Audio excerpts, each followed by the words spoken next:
How's it going, guys? It's your boy Kanji FPL and welcome back to the channel. On today's video, we're going to be breaking down who is the best premium striker to be bringing into our FPL team between Watkins, Jackson, and Isak. Then we'll look at my Game Week 9 points, as well as looking at my Game Week 10 transfer plans and captaincy, as well as my Game Week 10 team selection. So without further ado, let's jump right into it. This FPL season, it's about selling good players for other good players, captaining good players versus great players, just making the right decisions. And unfortunately, so far this year, I've made very poor decisions and I have basically missed on all of the best captaincies. Like, this year has been horrendous. I'm currently ranked at 3 million and I'm kind of playing FPL in easy mode. A lot of people in the millions just don't have great teams. It should be pretty easy to get green arrows, but even at these ranks, I'm still struggling. But, going into Saturday, I was still feeling amazing. I know Foden blanked as my captain only for 3 points, and it was a 50-50 decision between Foden and Mbeumo. Foden got 3 points, Mbeumo got 15, so that's a 12-point swing in the wrong direction by getting my captaincy wrong. But it didn't really matter too much because Haaland didn't really punish me, only got 6 points. So yes, Haaland captainers, they outscored me, but the damage wasn't that great. And then it's like I had 15 points for Mbeumo, 6 points from Foden, that was my captain. Then I had Rico Lewis with the clean sheet, and then Cunha with the goal plus top bonus. So 36 points from 4 players. I was like, finally, I'm getting a green arrow. The only person that could really hurt me was Salah. And Saka, but he only had like 15% ownership. So Salah had like 50% EO. So I was going into Sunday like, man, I can finally get a green arrow. But bro, the Sunday points were insane. Raya with 0, Gabriel with 1, Trent with 1, Johnson with 1, Solanke with 2, Son with 0. Palmer points are basically irrelevant. Everybody owns him. So it's insane, bro. God is really testing my patience. He's giving me challenges. He's not making it easy for me. And I feel like these are the moments where God is really questioning the character that you have and who is the person that you want to be, who is the FPL manager that you want to be, how are you going to get back up and sort of make the most out of this very poor start. And I've had so many seasons where I start very well and I don't reach my overall rank goals, and I've had seasons where I've started poorly and I actually outscore the good seasons somehow. So I just have to stay patient, and I'm going to be building to a structure where it's going to be completely differential relative to the field. So I will have a route to actually increase my rank very rapidly if I decide to do so. But either way, God is really testing my patience. He's testing my fortitude, but I'm going to try my best to step up to that challenge. Going through the 51 points player by player, if we start with the defense, Rico Lewis and Aiden both returned, so I'm cool with that. Then I have Trent, Gabriel, and Raya. Now, those are my long-term picks. Their points are pretty much irrelevant to me. I'm not going to be spending a transfer on them. I 100% believe that Arsenal and Liverpool will be the top defenses come the end of the season, so happy to just hold them. Now, Gabriel has picked up an injury. We're going to have to wait for news on him, but worst case, I'm just going to be holding him through Game Week 10 and Game Week 11. He's playing against Newcastle and Chelsea, and then he has the international break to help him with his recovery time, hoping to have him for that Game Week 12 run onwards anyway. So I think I'll likely just hold him.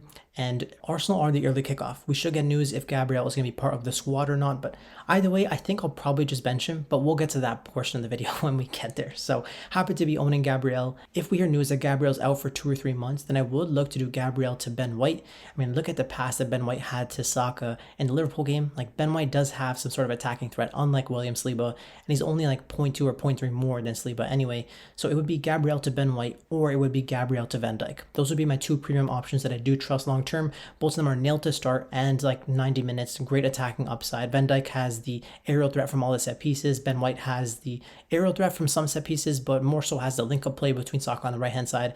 But if he's playing at center back, maybe his attacking threat won't be as strong, but maybe with Gabriel out, they'll target him on the set pieces. So who knows what's going to happen there, but Ben White or Virgil would be the options that I would consider if Gabriel's out long-term, but I don't think that will be an issue. And I'm looking to just bench him and make that decision during the international break regardless. So happy to be owning Trent, Gabriel, Raya long-term. Happy with Rico Lewis and Aiden. Moving on to the midfield, we've got Mbeumo with a double return. He's completely essential. Palmer continues to be very consistent. A goal, top bonus. He had a wonderful pass to Neto, who squared it back to Jackson for his goal. And just Palmer's so classy. Like, whenever you watch him, he's just one of the best players on the pitch. Happy to own him. He won't be a differential for long.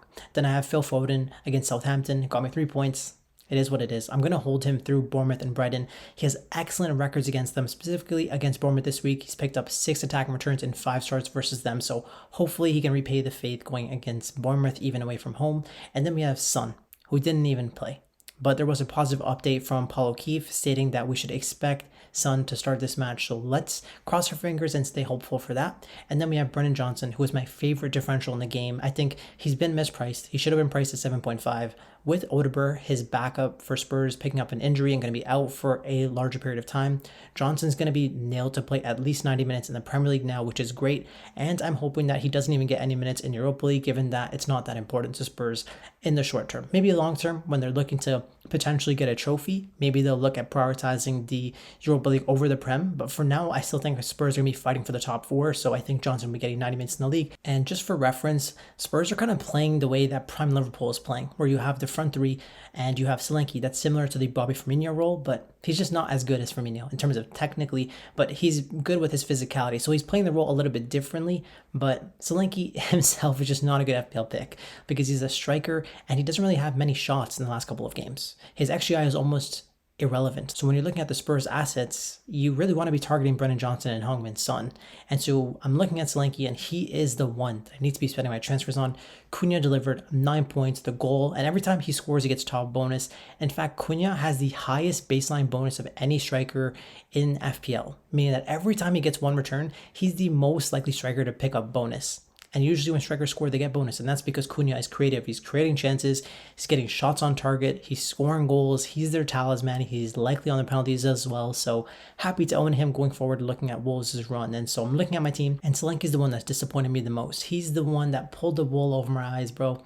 Cannot believe how disappointing he's been. And so I'm looking at the transfer plans that I need to have. And I need to be targeting one of the three premium strikers of Isak, Watkins, and Jackson. So we got to break it down. Let's start with the two premium strikers of Isak and Watkins that most people will likely be considering. Kanji, this is an obvious one.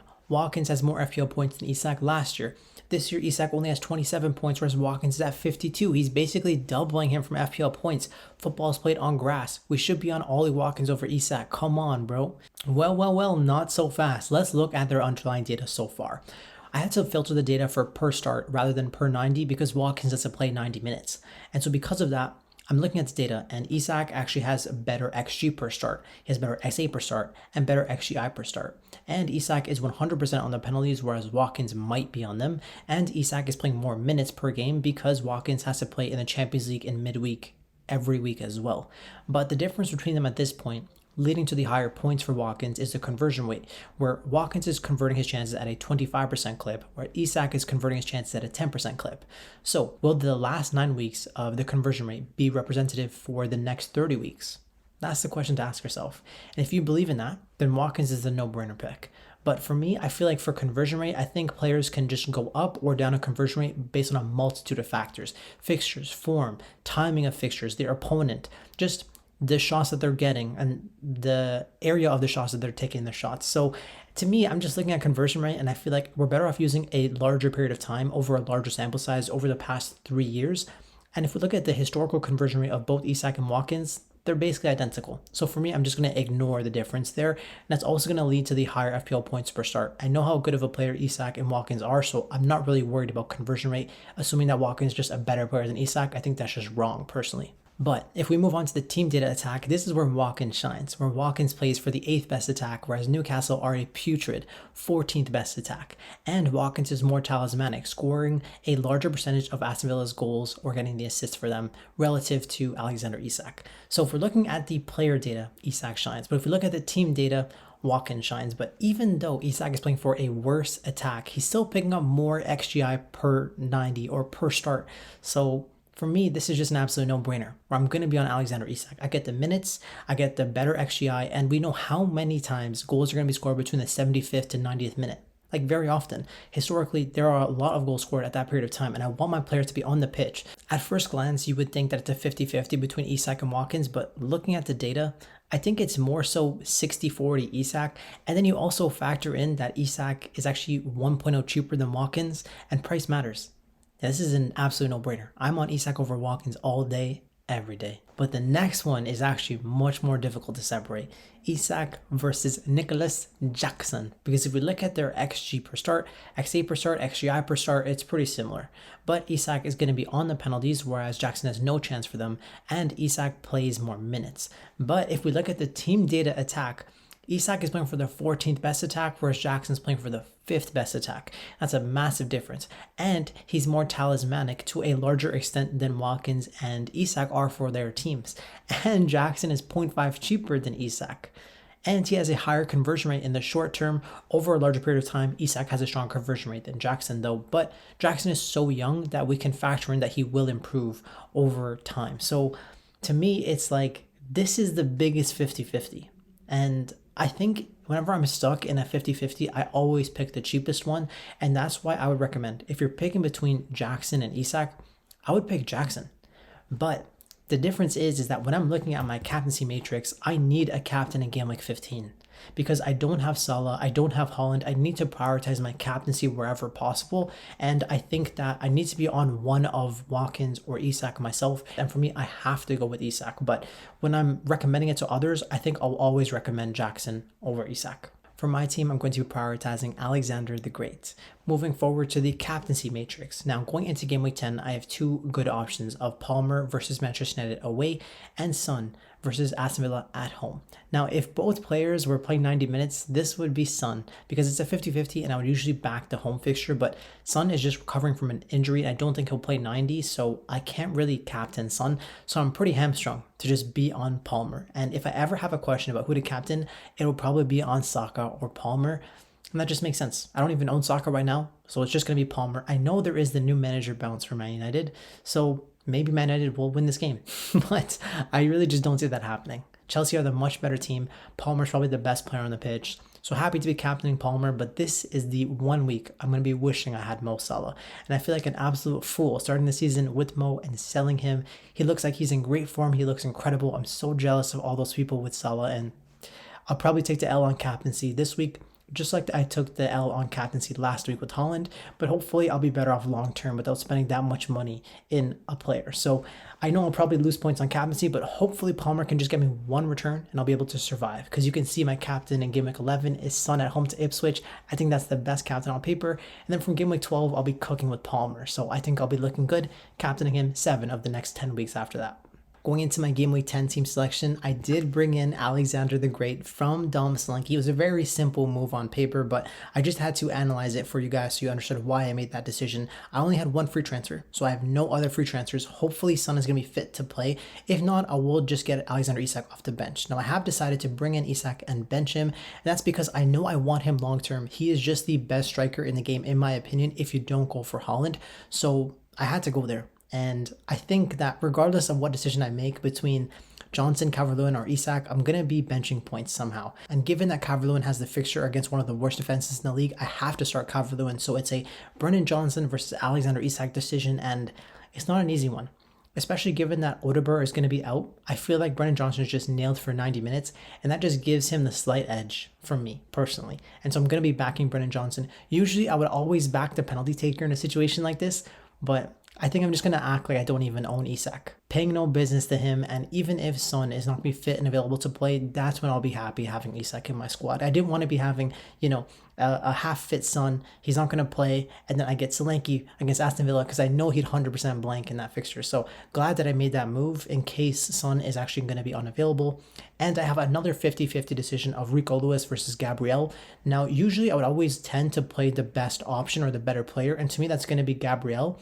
But I don't even know how fit he's going to be, and I don't know how to predict that Arsenal-Newcastle game. It could have lots of goals, it could have no goals, so I don't know what to expect, and because of that, I'm just going to be benching Gabriel and Isak, and I'm sure I'm going to be benching points somehow, but it is what it is. Hoping that I made the right 50-50 call. If you guys have a different opinion, let me know in the comment section down below. Would love to hear what you guys think. Wishing you guys good luck, and I'm hoping that my luck is better. But just wanted to remind you guys to play FPL your way, and hopefully I provided some value to you over the course of this video. If I did, just do me a favor, hit that like button, hit the subscribe button, and I'll talk to you guys again soon. Peace.